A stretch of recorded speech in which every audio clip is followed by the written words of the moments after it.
এই বছরের মতো আইপিএল শেষ। তো আইপিএল 2024-এ চ্যাম্পিয়ন কেকেআর দল তৃতীয়বারের জন্য আইপিএল জিতেছে।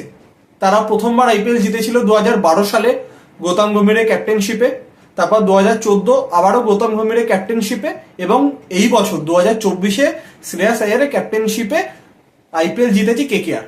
তো এই বছর আইপিএলে কার্যত ব্যাটসম্যানদের আধিপত্যই অনেকটা বেশি ছিল, কারণ এই বছর আইপিএল যেসব ভেন্যুতে খেলা হয়েছে বেশিরভাগ জায়গাতেই পিচ ছিল ব্যাটিং ফ্রেন্ডলি, তো সেখানে ব্যাটসম্যানরা বেশি সহায়তা পেয়েছে। তো সেই জায়গাতে এই বছর আমরা দেখেছি 288 পর্যন্ত হয়েছে 20 ওভারে। তো এর থেকে বলাই যেতে পারে যে এই বছর সিজনে বোলারদের সেরকম ভূমিকা ছিল না, কিন্তু তার মধ্যেও বেশ কিছু বোলার আছে যারা নিজেদের ক্লাস সেটা এই বছরেও প্রুফ করেছেন তাদের বোলিংয়ের মাধ্যমে। তো আমরা সেরকমই টপ 5 বোলারকে নিয়ে আলোচনা করব যারা এই বছর আইপিএলে সব থেকে বেশি ডট বল করেছে।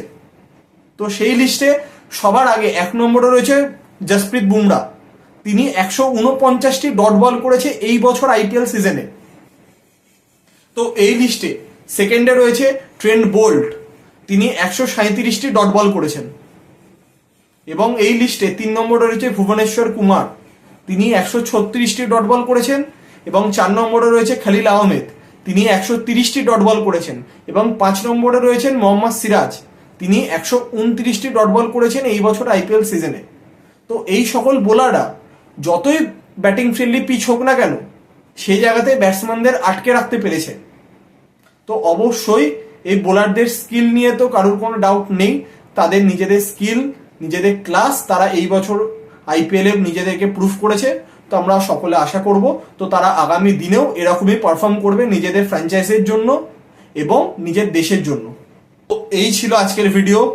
তো এরকম আরও ক্রিকেটের নতুন আপডেট পেতে অবশ্যই চ্যানেলটিকে সাবস্ক্রাইব করবেন এবং যারা ফেসবুক থেকে দেখছেন অবশ্যই পেজটিকে ফলো করবেন।